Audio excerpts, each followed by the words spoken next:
Hey there everyone, AJ back again for the Mighty Gluestick channel. I make videos about Dungeons & Dragons lore full-time thanks to your generous support, shares and views with multiple uploads every week to help share the rich history of monsters, locations and mythologies of D&D. Thralls.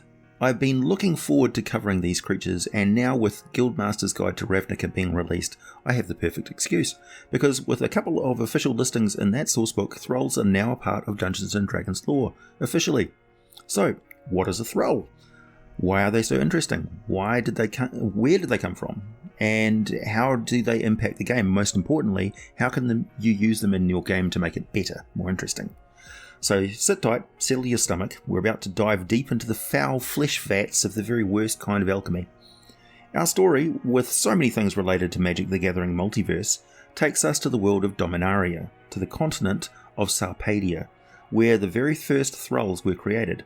On Sarpadia at the time, most people worshipped the Hand of Justice, which as far as I know is kind of a typical live a good life, be spared when the eventual apocalypse happens sort of faith.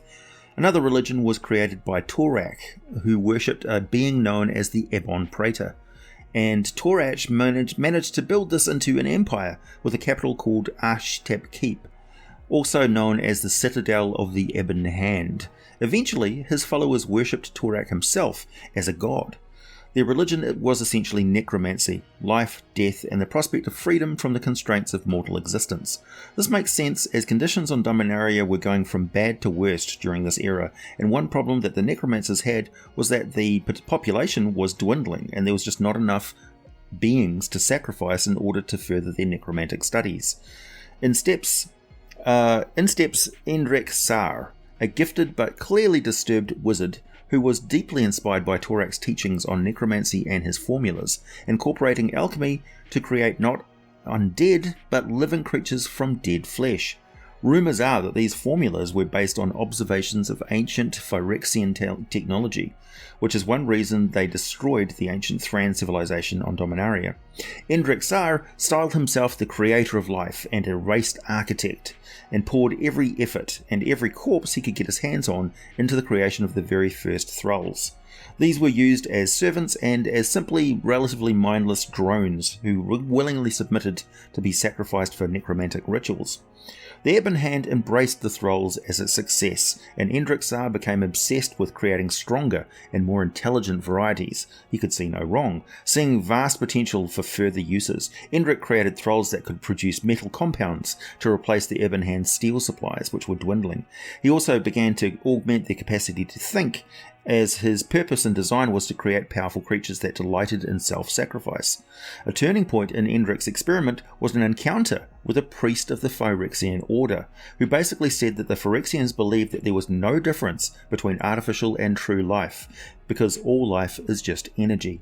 The Thralls were simply a mockery of the creation, because Phyrexian creatures gather power from the ambient energy around them, thus evolving. Thralls would always be limited by the energy they possessed at their inception. They were just simple creations. This inspired Endrek with an ill-thought-out experiment where he expended enormous amounts of necromantic resources trying to create the Derelor, which not only badly depleted the Ebon Hand, it also earned a death sentence for Endrek. At least, he died before he had to witness what came next. Intelligent Thrall varieties turned the species as a whole against their masters, annihilating the order and, save for the fungal thalids, which I'll be making a video about on later, eventually wiping out all non-Thrall life on Sarpadia, where they still exist, continuing to evolve slowly but surely. Luckily, Sarpadian Thralls are only focused on their own continent and have never attempted to take over all of Dominaria. One breed created by the Thralls themselves are known as Cave Stormers. They were bred to seek out orcs hiding in the caves of the Crimson Peaks. Cave Stormers were described as a creature composed of a central mouth ringed with razor-sharp teeth, surrounded by 8 legs that could charge through orc caves, turning anything it met into a meat-red vapour without decelerating. As you can see, the Thralls encountered on Ravnica are only toys compared to what can be made using this necromantic technology. So Thralls are artificial life forms, but they are alive. They do have souls and can be healed using divine magic and healing alchemy, just like normal living creatures. However, they're not born. They are extruded from foul vats of denatured corpse flesh, treated with secretly formulated alchemical additives, and brought to life with a combination of necromancy and divine magic. They're made possible by way of a magical loophole between life and death, the exact details of which are a mystery. The resulting creatures are essentially crafted to be loyal, near mindless servants. They seem almost eager to sacrifice themselves for their masters. Most Thralls, regardless of their shape, have a characteristic grey flesh tone. They have dry but waxy skin, weird physiology, contorted and twisted features, and blank, disturbing eyes. So most wear golden masks that somewhat hide their hideous faces. These masks are often have a sign of the creator's wealth or status, particularly in the Orzhov Syndicate and Ravnica.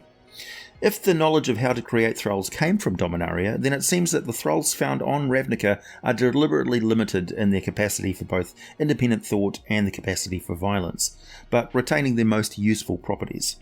They are technically constructs, but they are alive, so they can be used in sacrificial rituals and are of moderate interest to infernal powers, though nobody is quite sure what becomes of a Thrall's soul when it dies. They have no beliefs. They most likely just wander the ethereal plane, clogging up the cosmic backlog of the departed. If they are bargained with and arrive in the lower planes, it seems that the infernals the souls have already been tortured and stripped of all sense of self. They never really had one, which for some infernal beings kind of takes the fun out of it. Still, Thrall souls are just as useful to the forces of darkness, as they serve as excellent cannon fodder in both life and the afterlife.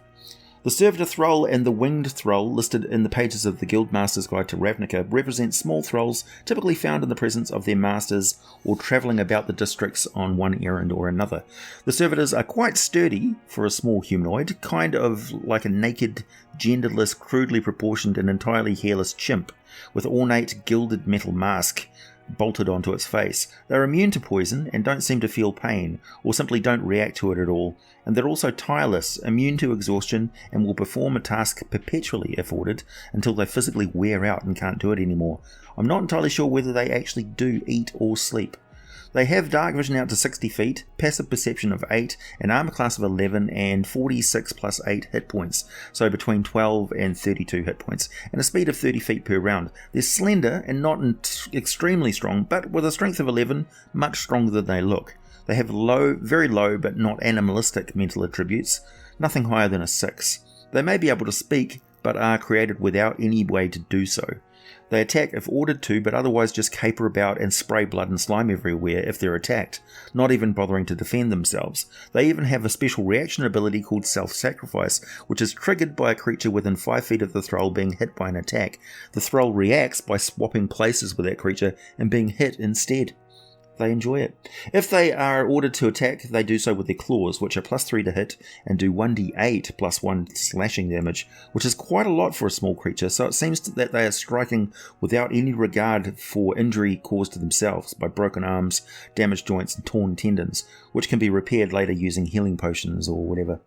Winged Thralls are the most intelligent of the Orzhov Thralls publicly observed, as well as the smallest, most unobtrusive, and most mobile. They act as messengers and spies for the Orzhov masters and tend to mimic the mannerisms and movements of their oligarchs they serve, as well as having faceplates marked with the symbols of those who made them and who they belong to. Of course, there are also plenty of unmarked Thralls around, used to perform tasks of a more illegal variety. They are very similar to the normal servitors, but have a higher dexterity, lower strength and constitution, intelligence of 8 and a wisdom of 9. Also charisma of 8 compared to the servitors 3, which is quite a big difference really, so those winged servitors are quite capable. They have an armor class of 12 and between 14 and 49 hit points, with a speed on the ground or in flight of 30 feet per round. When ordered to attack, they are +4 to hit with claws or a dropped rock. The claws do 2d4 plus 2 slashing damage, and the rock does 1d6 plus 2 bludgeoning damage. I imagine that they fly by and slash out with their lower legs, which is why it's 2d4 plus 2 Now, if I were a Ravnican vampire of the Orzhov Syndicate, why would I not breed a variety of Thrall that simply offered up their grey-skinned necks and pulsating veins for me, the vampire, to feed on whenever I wished? Being in the Syndicate is all about power and beating the two most implacable foes of all, death and taxes. There is absolutely no reason why they would not breed huge legions of combat Thralls with weapons and armour sickeningly grafted and bolted onto their grey flesh and bone. The ornate faceplates of the small servitor Thralls replaced with black sunburst of the Orzhov Syndicate. Who knows what they're really crafting out of those disgusting flesh vats, or where they get the endless supply of bodies to feed into them. Also, who really knows where the souls that they feed into these new Thrall frames come from? Perhaps they are related in some way to the methods used to create Warforged, who are also artificial beings infused with a living soul.